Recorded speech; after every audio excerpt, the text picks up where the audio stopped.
Hello, everybody, and welcome to episode 198. Come on now, we're really excited. We got a lot to go. We got a lot to talk about, and this is one of those special pre-recorded interview segment ones. Wow, that sounds convoluted. That means, you know what that means, Graham? That means you've done 2 edits on this episode. Man, I rarely edit. I hate editing. There's 2. There's a beginning and an end edit. You had to do both.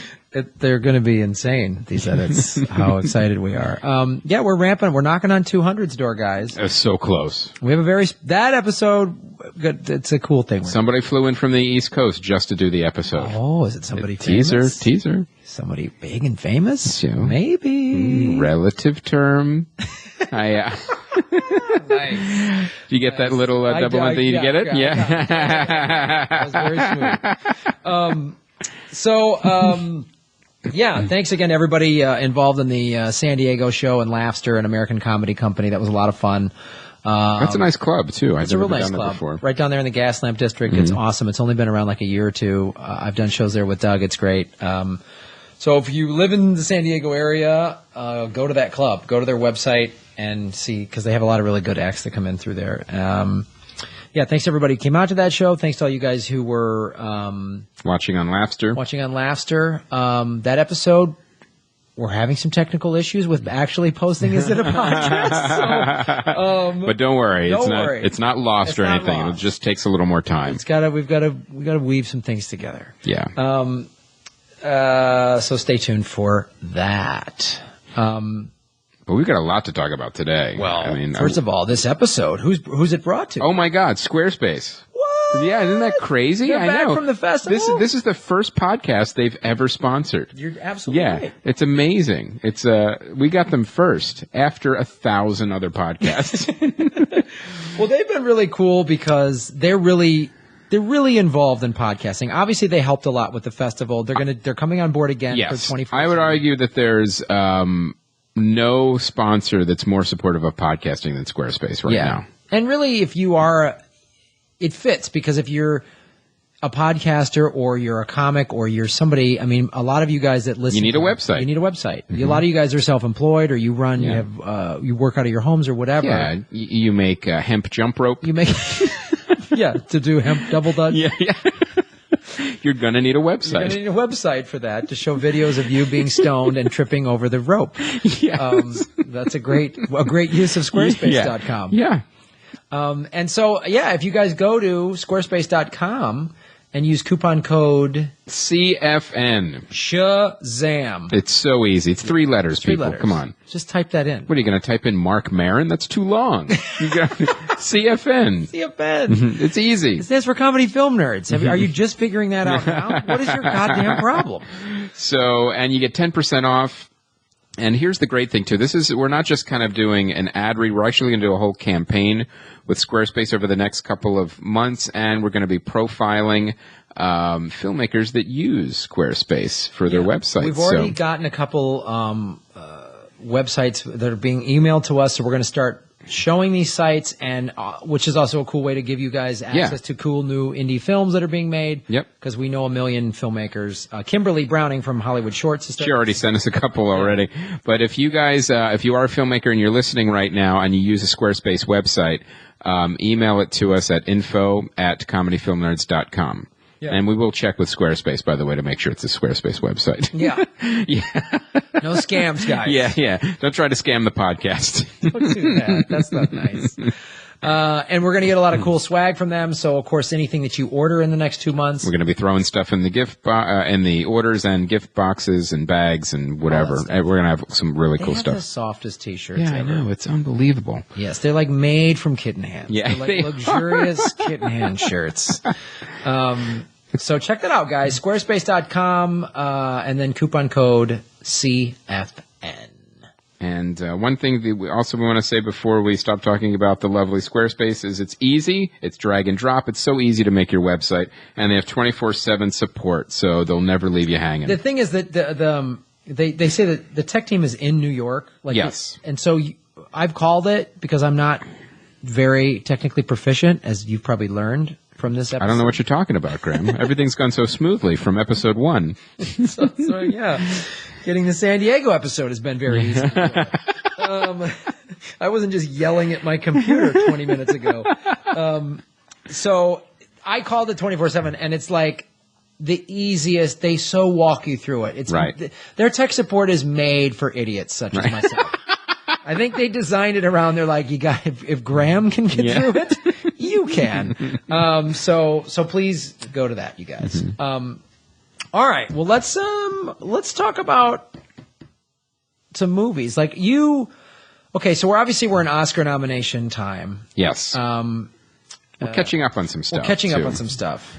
And not a lot came out. Not a lot came out. Well, Frankenstein came out, but I talk about that in the in the San Diego episode. So the fact that you saw it was still amazing. Yeah. And then I think that movie is what has made the technical problems happen. No question. And also Neil Weekly did a written review of I, Frankenstein. Of I, Frankenstein, yes. That man.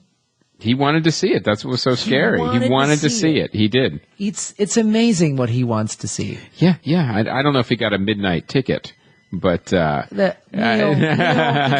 please tell me you didn't see a midnight showing of I, Frankenstein. Oh no, I think because they didn't have them. Not because it was a choice. But God bless you, Neil. You are doing God's work, seeing those movies. You are. So you can read about it online, as you can He's imagine. The Mother Teresa of film reviewers. You know, and he goes into these with an open mind too. He really does. And I know it's weird, but a little disappointed in the movie.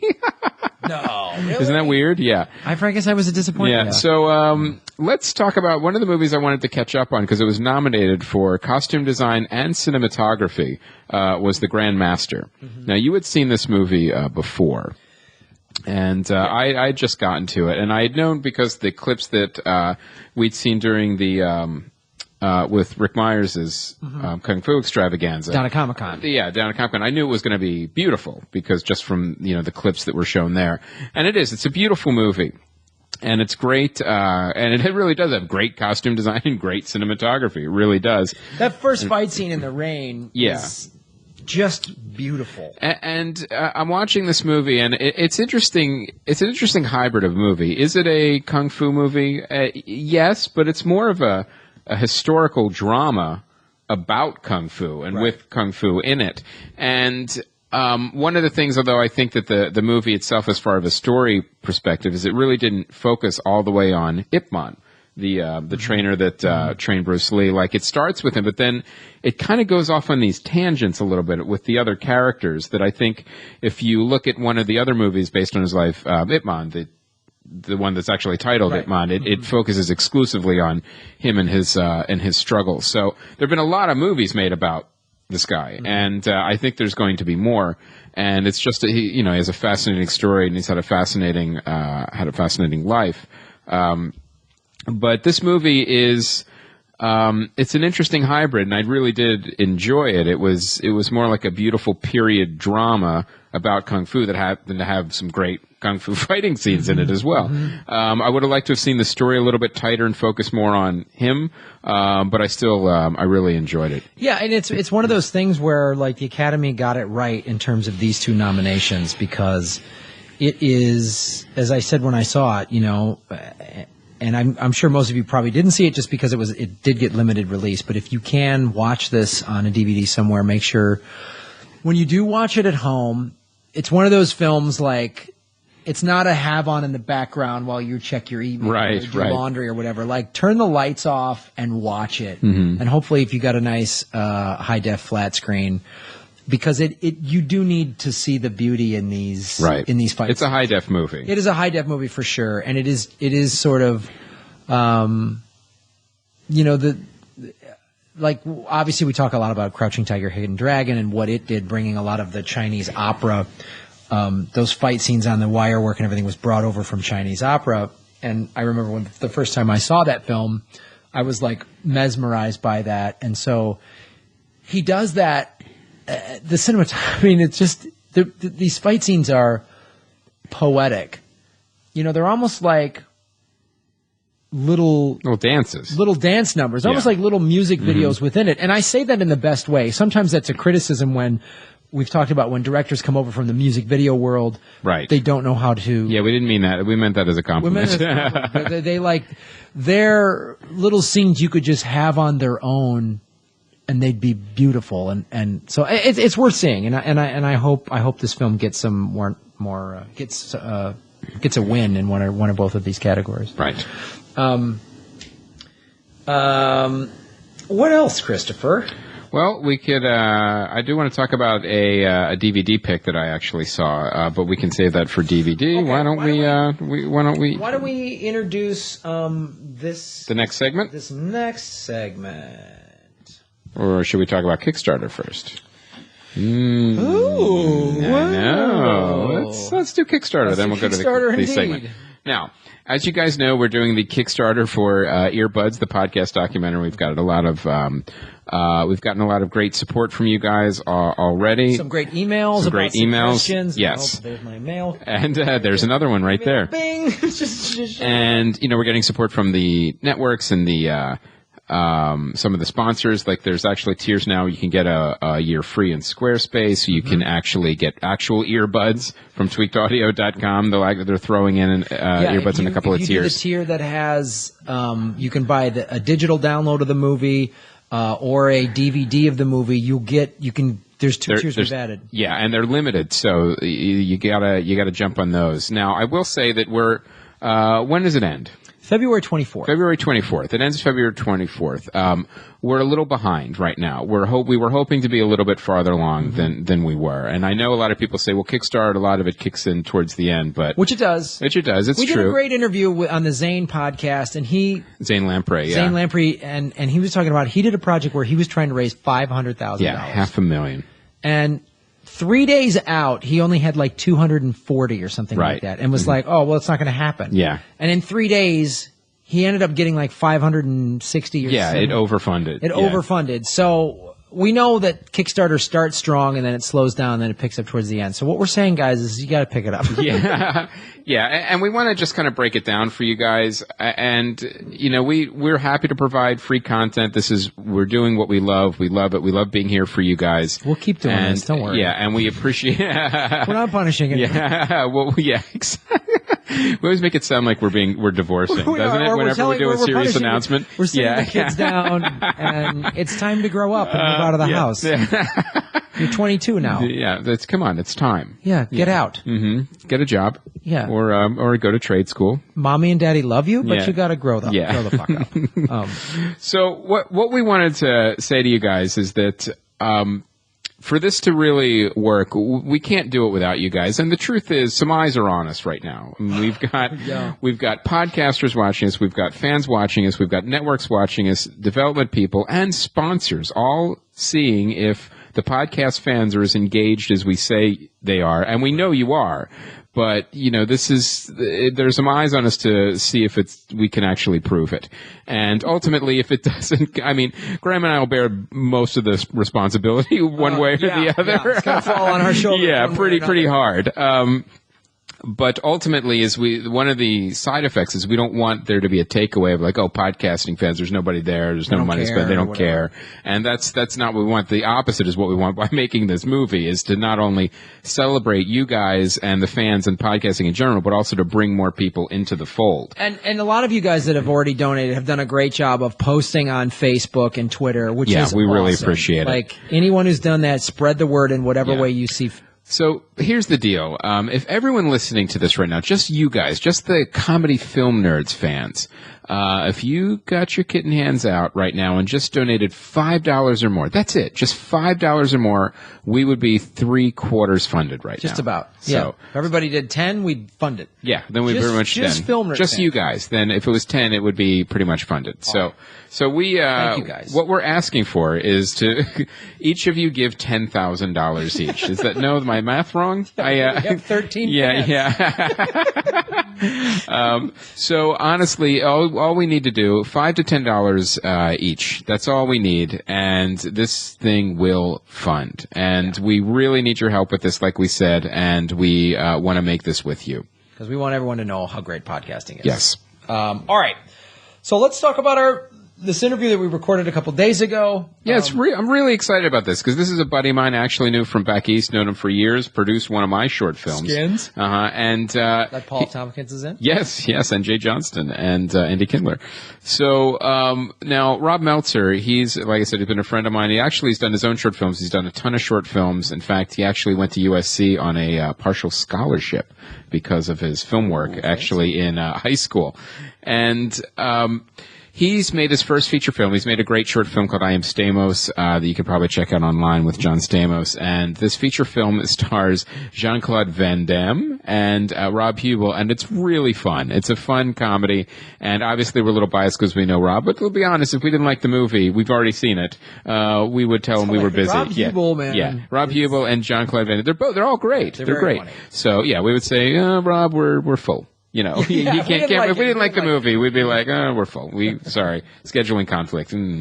But we enjoyed it, and it's a fun movie, and we get into the nuts and bolts a little bit about filmmaking as well, and it's a great interview. And here it is, ladies and gentlemen, Rob Meltzer. Hello, everybody. This is our very special interview. Chris, why don't you introduce what this is? I would be happy to. This is a great interview. We're happy to have our next guest. In fact, we've known each other for a very long time, actually from back east.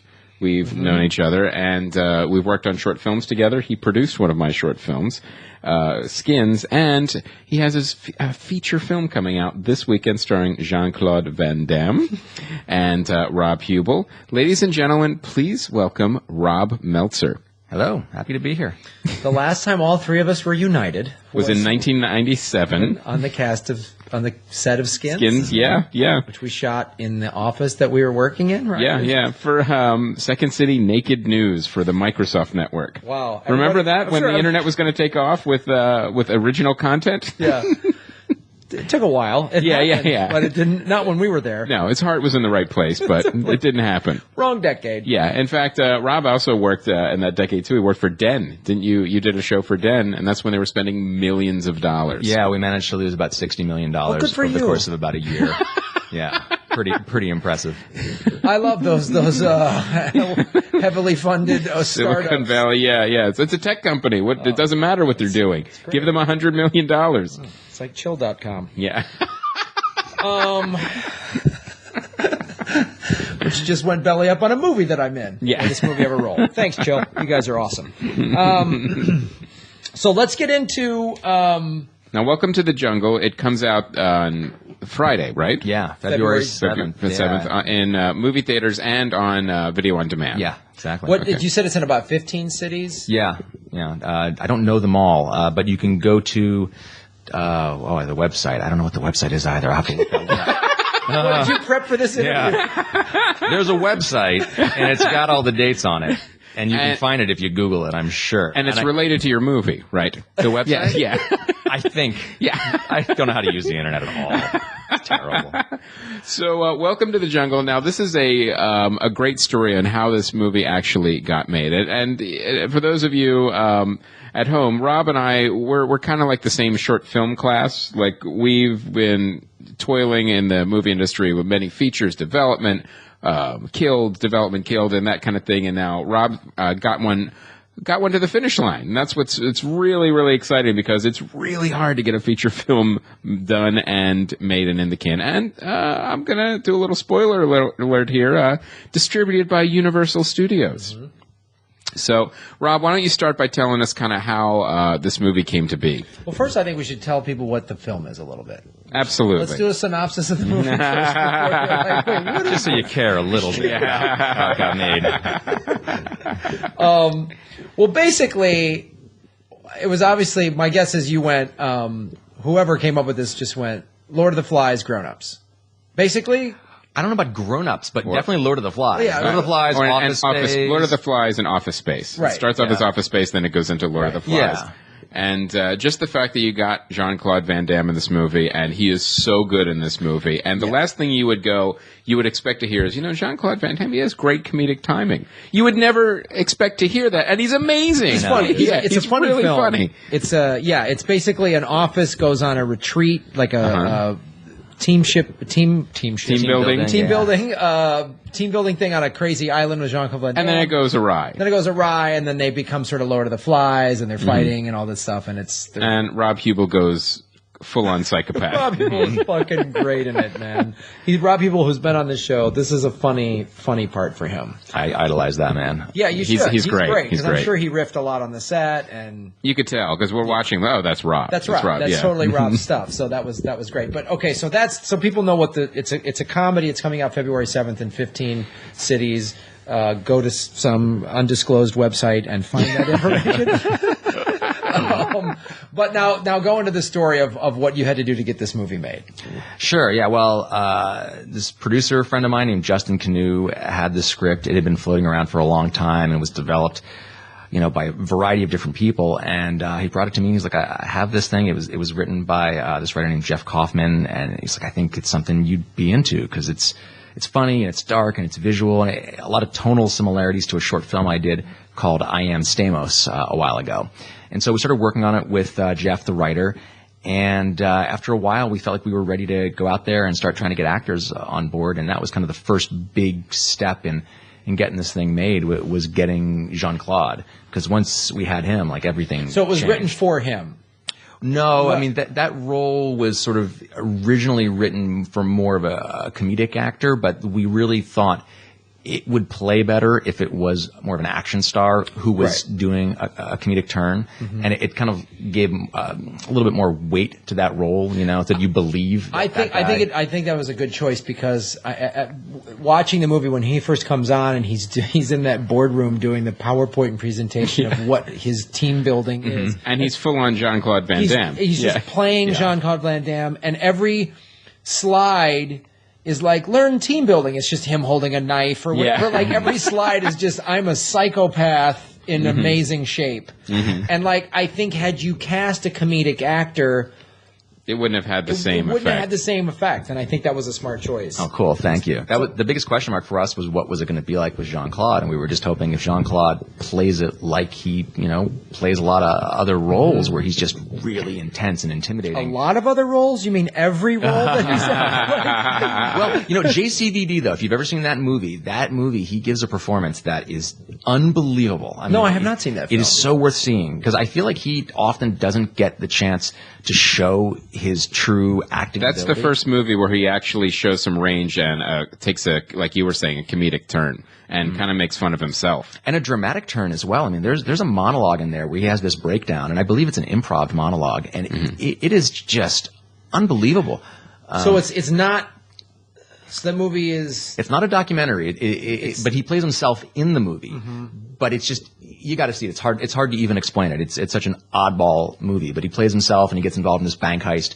And that was one of the reasons I really wanted him for this movie, because I saw that and I was like, God, this. You knew he could do it. Yeah, I knew he could do it. I mean, I hoped he'd be comfortable sort of playing this really ridiculous role as himself, essentially, and also going into some of the more emotional territory that this character goes into, because this character starts off the badass and becomes sort of this man child eventually, and Jean-Claude just totally embraced it, and that was the most amazing surprise, is just how funny that guy is.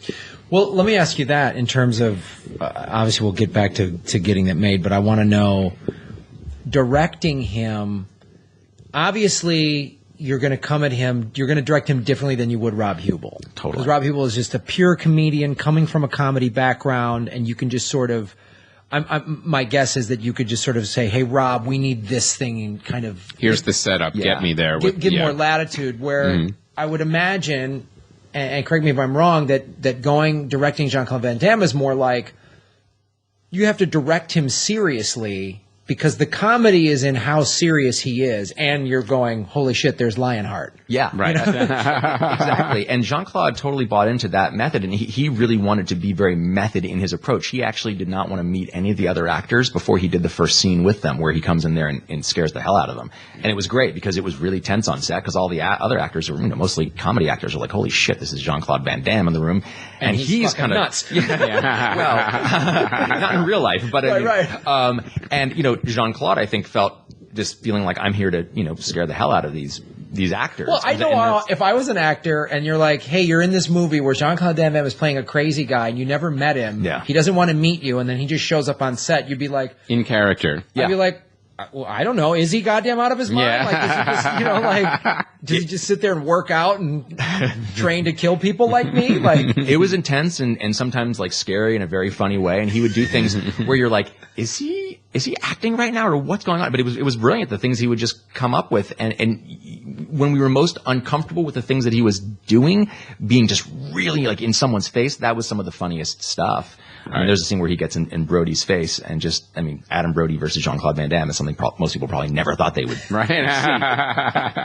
and he's just really in his face in this really weird, uncomfortable way. And It's great. one of the things I want to mention too before I forget is you don't run into, you always have that pitfall that you avoided is that, you have Jean-Claude Van Damme in the movie, you're using it to sell the movie, he's in the poster, he's in one scene. Like, you have that Right, pitfall. right. And then there was a time where I'm like, I hope he's in more of the movie. And you did. He's in the movie. He's part of the movie. So Yeah, people on the internet keep saying like he's only going to be in 2 scenes. I guess there's been a bunch of movies where that's he the hasn't shown reason. up much, but like he's really in this movie. He's he a is. major He's part of the character in movie. this And that's what I was really happy to see because of that very reason. A lot of times just to sell the movie, they pay like the word sometimes essential element. Sure. For like, they come in for 2 to 4 days, they shoot a couple scenes, they get on the poster, and then that's it. okay, well, so let's go into that of you got Jean-Claude Van Damme in the project. When, like, was that the essential element, as Krista said, in securing the financing, or? Yeah. So, essentially, we did foreign pre-sales once we had Jean-Claude. And we had started a little bit of foreign pre-sales even before we had him, but we couldn't lock anything down. It was really like, get us someone who we can sell internationally. And it's just really hard with comedy. There's not a lot of guys who you can get that, are going to work for all these different international markets. It doesn't translate culturally. Yeah. But with Jean-Claude, he translates Action and horror. Right? Yeah. So that really, helped us a lot to get the pre-sales going. And once we got the pre-sales, then you've got, of course, like gap financing, and there's bringing in some private equity, and just so many components to, making. Wow, it sounds easy. Oh God. One of the worst parts about filmmaking, I think, is trying to get that puzzle all together and keeping all those various elements from dropping out. Because it was a decent budget. Yeah, it was like 3.5-ish, something like that, but maybe a little less. I don't even know what the final number was. Which I know in Hollywood numbers is not a lot, but that's still $3.5 million is a fair amount of money. Yeah, it's a decent budget. Yeah. For my first film, like that was awesome to have that. But we wound up having to shoot it in 19 days, so it wasn't like we actually had like a laid back, we got tons of money, we can do whatever we want. It's a complicated movie for that budget level, and then we had a lot of actors in the movie, and a lot of them were pretty, well known. Not that anybody made a fortune on it, but it wasn't. Money was an issue throughout the whole project. Of course, because when you have that big of a cast, and you're shooting on location in Puerto Rico. Yeah. So I was like, you're on location with all these actors. Yeah. That is a fucking logistical. Yeah. Everyone needs to be fed. You need hotel rooms. And you're in the jungle and you're transporting on the in beach. between the hotel to the jungle and all that shit. Yeah. You got fire and fights and things blowing up. It's sort of like a tiger. We shot the tiger in L.A., but we shot with that funny story. We shot Jean-Claude fighting a tiger puppet. The behind the scenes on that were just unbelievable. He played it so serious watching this puppet attack him, and he's just screaming and screaming. Well, it's got to be an extra on the DVD. Is that an extended tiger fight? Gotta put a tiger fight on I don't know. It probably is. I don't even know, honestly. There's so much behind the scenes on the DVD. I don't even know what they got on it, but it's a good chance. So then you got Jean-Claude, and then you had to do all this whole financing dance. Financing of getting money from this person, and you have to, How long did the whole process take, financing wise? Well, from the time we had Jean-Claude, it was maybe like 6 months or something like that. Oh, that's actually not bad. Just guessing. But I think before that, we were working on it for another 6 months or so. So it was about a year until the whole thing kind of came together. A year just to get the financing. Yeah. Because initially we were going to make the movie for a much lower budget. We were going to shoot it in Griffith Park. It was going to be like a $500,000 budget, like a completely different thing. And I wasn't so excited about the idea of doing it in Griffith Park. I just felt like the location is so cliche. cliche, but it's kind of a character in the movie. Like, you really need to be in a place that. Well, there's no beach in Griffith Park. Well, yes. Well, honestly though, you're correct in that. I think just from me watching it, because immediately I'm seeing palm trees, I'm seeing. It feels like a desolate, remote location. You're in a desolate, remote location, and that is a character. And that's when I was immediately, I was like, Lord of the Flies, and you're selling me on that Totally vibe. And otherwise, I would have gone. Well, no, they're in Griffith Park. Oh, they're in Griffith Park. Yeah, the danger wouldn't feel real. No. Right. And the other thing with Puerto Rico too, was we were able to have kind of a progression in the locations. When they first arrive, it's beautiful. They're on the beach. There's palm trees everywhere. But as shit gets weird, like we're in dense jungle and it becomes real rocky and there's a cave and the environment really kind of helped us to show like psychologically where Rob Huebel's character goes and how he takes all these people and brings them deep into the jungle, and it just gets weird. I mean, nothing against Adam Brody, but I really felt that movie was Jean-Claude Van Damme and Rob Huebel. Really, they kind of sold it. They had the most meaty roles. Yeah, to me, Brody brought a lot of the heart to it, but as far as like getting the funny in there, like those two roles, just they were so well written, and those guys nailed them. Huebel, man. He just like every scene, you're like, oh, what's he gonna do? I would love to play a dude that just goes apeshit. Yeah. Just fucking loses it, the orgies, and there's all this crazy crap that he's doing. I loved it. I love that. So, well, let's get into then. So you had a year to line putting it together, up. Something maybe it was even longer. I can't honestly recall how it went down. It's such a blur, but it was a while. Okay, you got the monies lined up, so now you're in pre-production. How long did that take, and how did you settle on Puerto Rico and all that other stuff? Well, Puerto Rico came up pretty early because there's a tax credit there. It's like, I don't know, 35 or 40%. So that's a huge help, to get. Explain to our audience how that breaks down. Like what that means. Okay, so it's a little tricky, but I'll boil it down. Basically, what it means is you spend $1 in Puerto Rico, they're going to give you a credit on your taxes for 35 cents back. Now, you have to owe taxes in Puerto Rico to get that credit, and this is where it gets super complicated. We don't owe taxes there. Somebody else does. So that tax credit is sold to a business that owes money to the government. And that business pays this broker a lower percentage of that tax credit, and we get some of that money. So we don't get all of it. Super convoluted thing. And the reason I've never heard that before. So it's like the government doesn't want to just say, we're just giving filmmakers money. What they're saying is, we're going to give you a break on taxes, but we don't owe any taxes. So it has to go through this complicated chain. And in the end, we wind up having to get a loan from somebody against the tax credit, so that we have the money to make the movie. And then once the movie's made, then the tax credit is sold through the broker to... Anyways, this is boring shit. That's how convoluted tax credits are, and I didn't think I'd ever have to know any of that kind of crap when I was in film school, and wish I could just forget it now, because it's not interesting to me, but necessary. It's like talking to an electrician. Yeah. Half the viewers have just turned the podcast off. Now, the great thing is that, you didn't have that $3.5 million secured before you approached Jean-Claude Van Damme. He actually came aboard because he liked the script, which is a really good thing, and that kind of got everything moving. Yeah, I think he was just really itching to do a comedy, and he liked the role.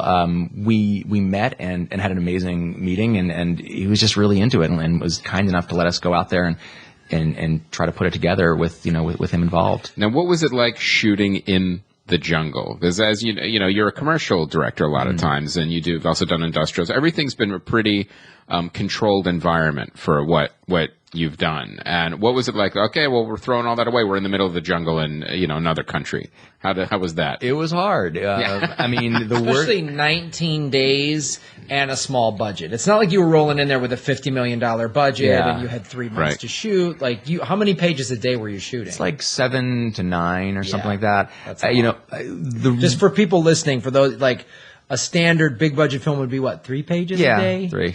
So you're doubling, almost tripling that. Right. Yeah, So it's more like a TV pace, but you're trying to do it with like feature film quality, and also TV shows, they kind of have a rrhythm where they do it every day in and out. Right. You're creating. They have an infrastructure already set up.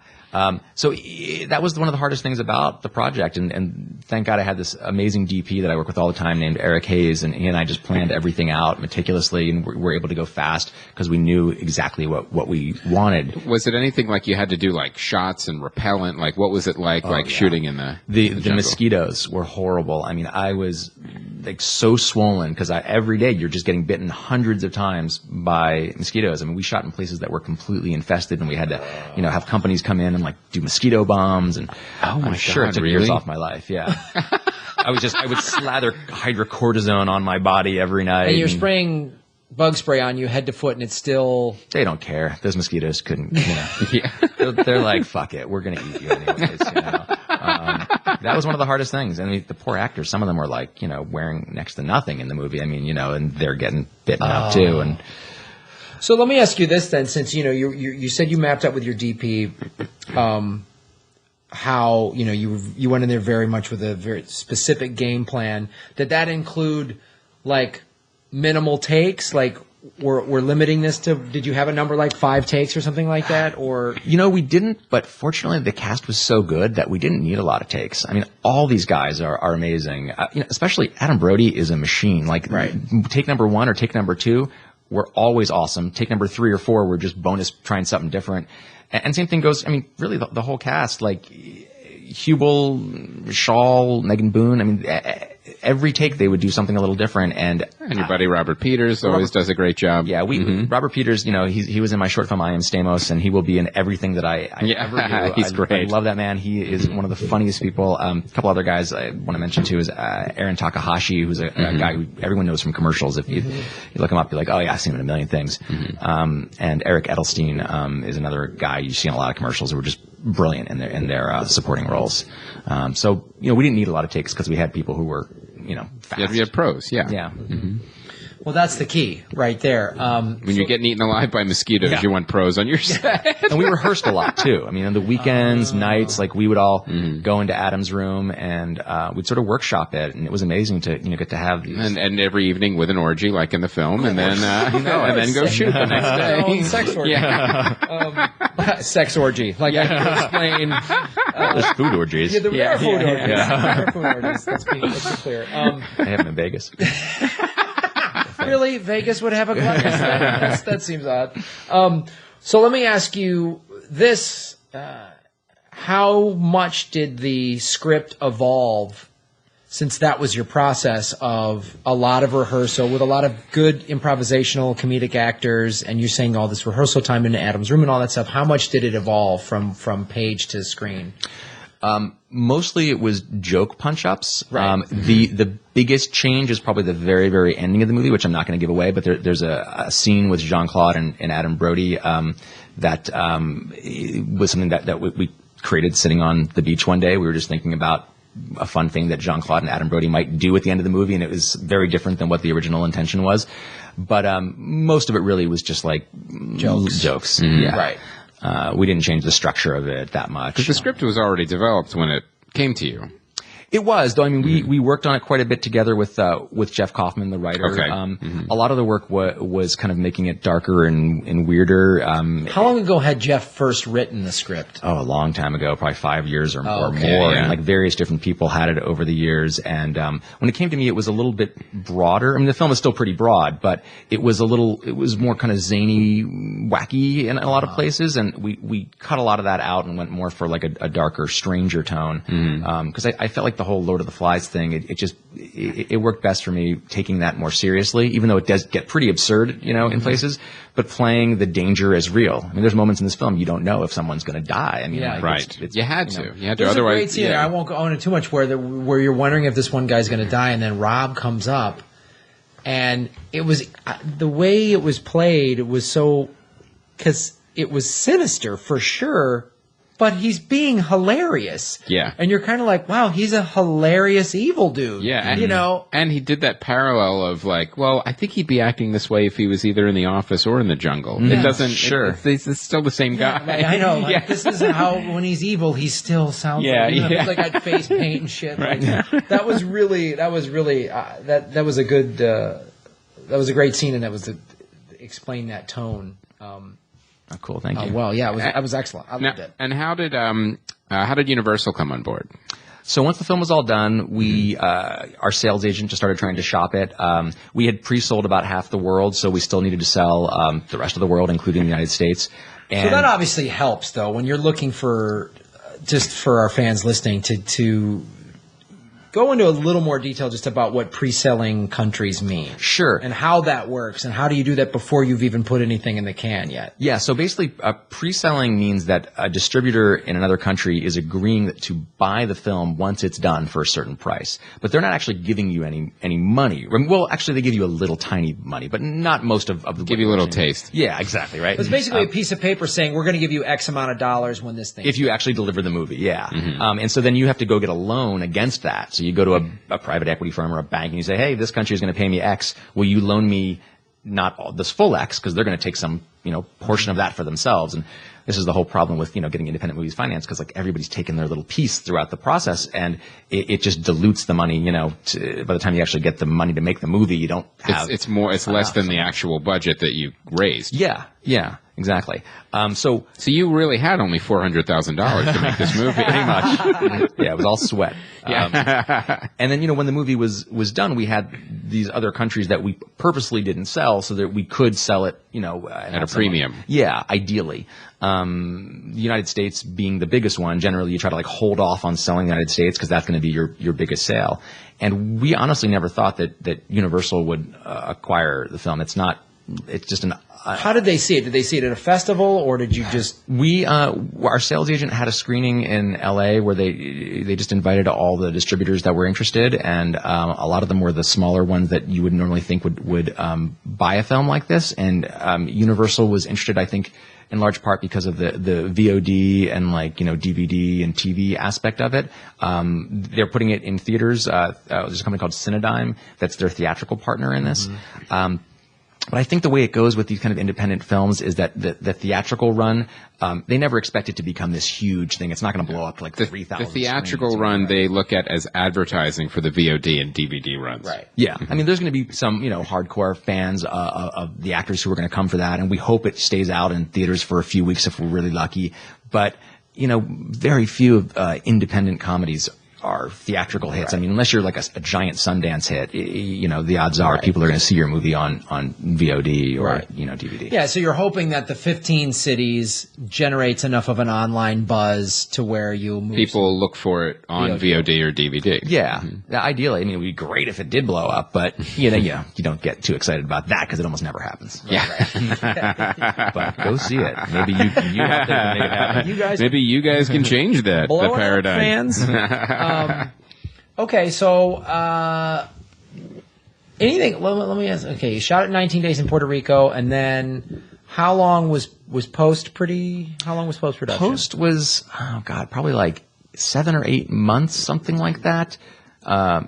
Including doing the score and everything. We did a full orchestral score.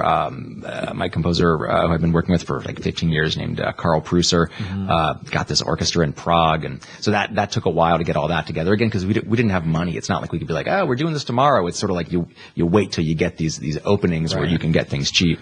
What was the craziest thing that happened on the set while you were shooting? The craziest other thing. than mosquitoes. Other than malaria. Because there's always something completely unexpected that happens. Well, I guess one of the most unexpected things, there's a big kind of fight scene between Adam Brody and Rob Huebel, and I had no idea if they were going to be able to pull this off. I mean, they're guys who are not necessarily known for action fight scenes. And it's a comedy fight scene, but they went for it, and this incredible way, and it was sort of terrifying to watch because we're thinking, God, are these guys actually going to kill each other? And they managed to pull off the comedy of it and the violence of it at the same time. So that was probably my biggest surprise. We were all just kind of watching with our jaws to the floor because they really committed, and it makes the scene because it wouldn't have worked if they just kind of were playing around. Right. Well, that's awesome, man. All right. Yeah, so guys, make sure you check out this movie. It'll be in 15 mystery cities. On, New York, LA, Chicago. If Yeah. you live in a really big city, it's probably there somewhere. Yeah, if you live in a small town, you know this is Go VOD. Go guys. VOD. Yeah, it's gonna be VOD, DVD. It will be simultaneous release. Yeah, Do you think? Okay. on Friday. Just don't pirate it. Have Yeah, a of heart, course, guys. yeah. Don't do That's this to an indie horrible. film. you know. You know what you need to pirate? Pirate like Transformers. Transformers No, 4. don't pirate anything. don't pirate anything. Feel bad about yourself if you pirate Yes. this movie. You really should. You're stealing money from independent filmmakers Who don't have any. who's got mosquito welts on his Yeah. body. But we do want to. He's shorter now. Well, yeah, he used to be 6 foot He used to tall. be 6 foot tall. I was like 5'6". That's what happened. He left 6 inches in Puerto Yeah. Rico, you guys. So We will say our fans, they don't pirate movies. They're cool. they better not. Yeah. You admit it to me. We're going to fucking hunt you down. So yeah, welcome to the jungle, guys. # work it. So check it out, you guys. Support it February 7th this weekend. And why not? It's a fun little indie comedy. It's a fun comedy. And honestly, you're picking a good time to release it in that there's nothing really coming out right now. And if you're just looking for You're competing with I, Frankenstein. I think you'll be all right. I think you'll be all right. Like, and the other thing, too, if you go to, if you go, like, Ride Along, Frozen, and, this is what... It's all movies that have been out for a while are the Labor ones Day, that dominating awkward moment. Okay, the box office. I guess. But you probably, especially if you're in North America, it's probably cold where you are right now. So go to your local Cineplex, get out of your house, and, this way you won't have to eat somebody. Yeah, so go see a movie and then stock up on food on your way home. Yes. And then you'll be fine. And animal pelts also on your way back. So when you go out in your snowshoes and you kill an animal and sleep inside of it, when you wake up, go see Welcome to the Jungle. Exactly. And if you manage to catch a tauntaun, you sleep inside it and open it up with your lightsaber, all the better. And the Ice Planet Hoth, which basically is ice. Is the Midwest. Yeah. Is the Ice Planet Hoth. Then check that out. And then say, you can see me in hell. In a world that probably doesn't have a Christian heaven and hell, and wonder why a guy would say that. It's my favorite part about that movie. Wow. When he goes, "I'll see you in hell." Technically, they wouldn't be speaking English either, Yeah, so it's a suspension of disbelief. Yeah, but when he has hell, he means the version in that universe of hell. Mm-hmm. That's our reference point. Okay. For hell. Really, it should have been somebody going, "Hey, what's that?" Yeah. Why are you saying that? Hey, at least no one went, "We're not in Kansas anymore." Oh, God, Avatar. You know what you've done. So, Rob, we really want to thank you for coming out. Thank you, You guys. like our promos in the middle of we go on yeah. a tirade about Empire Strikes Back and Avatar? Totally relatable. That's our show. Rob, thank you so much. Where can people, is there anywhere they can find you online or see any of your work? Yeah, robmeltzer.com. Also, there's a Facebook page for the movie, Welcome to the Jungle Facebook page. You can probably find a lot of information about it there. But mostly mystery websites they have to Google for, is what you're Pretty saying. much. Yeah. We like to make it difficult to see the movie. Cool. Well, check that out, you guys. Like the Facebook page. Go to robmeltzer.com. And thanks for being on the show, dude. Thanks for having me, guys. Appreciate it. Cool.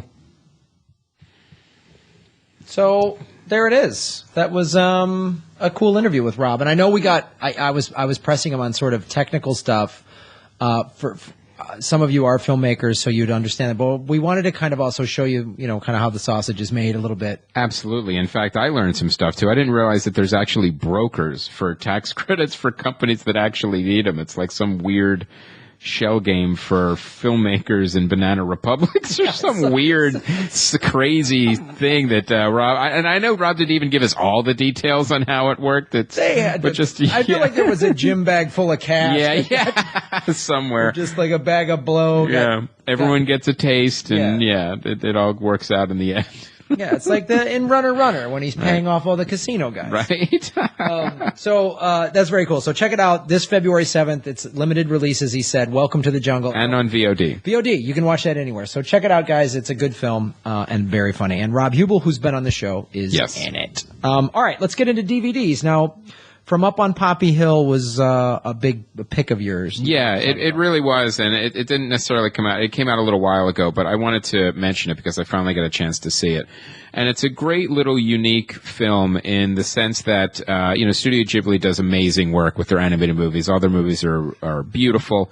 But this one is special in a way that, it's basically a coming-of-age drama that's also a period piece that's set in Japan right before the 60s Olympics. 64 Tokyo Olympics. Yeah, and the culture clash where, a lot of the Japan, a lot of the Japanese were thinking, well, we're moving into modern times too soon, we're forgetting the old ways.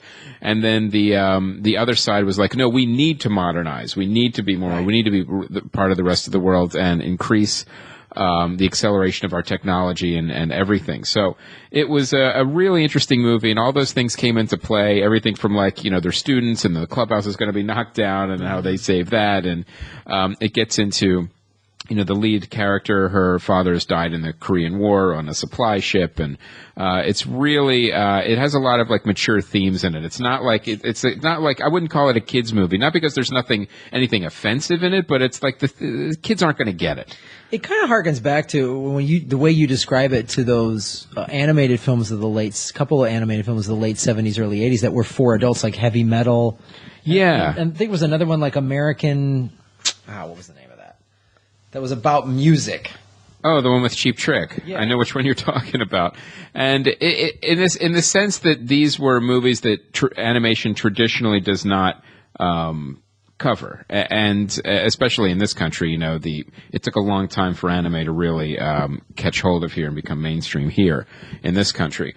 But yeah, it's that it kind of goes around your expectations a little bit. Even if you think, okay, well, this is still going to be a kid's movie, and it isn't. There's nothing in this movie from Up on Poppy Hill that makes you feel like, oh, this is a kid's movie. You feel like you're watching a coming of age drama that's a period piece in Japan. It just happens to be animated. And what's amazing too is when you have a period piece, even if it's animated, everything has to be drawn from that time period. So you have everything from boats to city streets to cars, and everything is so meticulously detailed. It's really fantastic to watch. Mm-hmm. So I really recommend this movie from Up on Poppy Hill.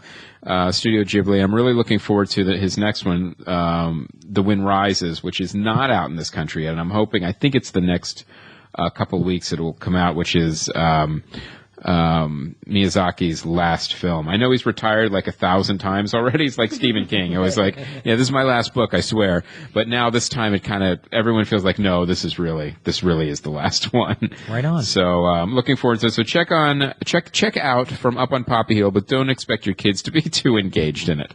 It's for you. This really is. It really is. I mean, I had a 5-year-old. He pretty much said, "There's no monsters or fighting. Not interested." Now, my 8-year-old daughter, she actually did like it. She was interested in kind of the romance aspects of it, and because it kind of hits the tween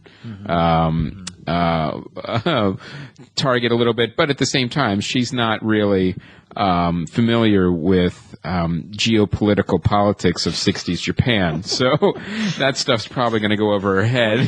From World War II and how they're rebuilding and all that. So it's worth your time, this movie. Right. Also coming out, Freebirds? Probably not worth your time. Not at all. Escape Plan? You saw this, didn't you? I did see this. It's everything you think it would be. So, just have this on while you do your laundry or floss your teeth. Mm-hmm. So that's what your brain does while you watch this movie. Yeah, pretty much. It does laundry. Yeah. And then, of course, Dallas Buyers Club, which we've talked about it before on this film. It's gotten a bunch of nominations, and there's great performances in there by, obviously, Matthew McConaughey, Jared Leto, Jennifer Garner's great in it. And it's just a solid film. And, it's why it's a pretty strong year for the Academy in terms of the nominations. It is. So it's a really solid performance. If you haven't seen it, I would see this. I would see 12 Years a Slave. I would see Gravity. See them all. They're all good films. And then About Time, which I saw this. Yeah, this is the movie I saw. I only saw the trailer. I still want to see this movie. I was hoping it was good. It's Richard Curtis who did, Love Actually. By the way, that picture of Richard Curtis, he really looks like a Superman villain. His headshot. Yeah, he does. Mr. Bond. I will take you to Notting Hill. One of the other movies he directed. He did the Bridget Jones, The Diary. It's exactly the kind of movie that he makes. It's a very touching love story. Of course, it's set in England. And But there's a time travel aspect. there's a time to it. travel aspect to it, which I'm a sucker for a good time travel Right. movie. It's like There's an aircraft carrier. yeah, and there's an aircraft carrier. Really? You're referencing that Kirk Douglas movie? And Martin Sheen, I Yes. believe, is in that movie. And I'm blanking on the name of it. Final Countdown. The Final Countdown. Yeah, it's a romantic Final Countdown. Yeah, it's the final countdown of romantic comedy time travel movies, right? That makes zero sense. You'll have a better time explaining time travel than that. But no, About Time is a good movie. It's worth seeing. It's a great rental, and of course, it's coming out Valentine's Day. So watch it with your sweetheart. You're gonna love it. And do that voice. Do that to, voice. Do that annoying voice. All right, premiering this week. The Lego Movie. Now, at first glance, it was like, oh, this is product placement, the movie. But I saw the trailer. It was at Comic-Con, and you know what? It looks really fun. There's Lego Teenage Mutant Ninja Turtles. There's a Lego Batman, a Lego Superman. I'm on board. My kids want to see it. We watched Ninjago on TV on the Cartoon Network. That's the Lego Ninja show, and it's fun. I want to see this movie. I laughed at the trailer. Yeah. I want to see it too. So it's kind of like they're sneaking in a couple good movies. This one, and then The Monuments Men is coming out. Oh, can't wait to see The Monuments Men. Yeah, it was a limited release in December just for Oscar consideration, so it's going wide this weekend. And I'm going to see it while I'm in Milwaukee working. I will. Shades of an Alan Havey movie recommendation, The Train, you may want to check out too. Or Came out in 1964. Yeah, Nazi occupation and trying to save the artwork by putting it on a train. Sweet.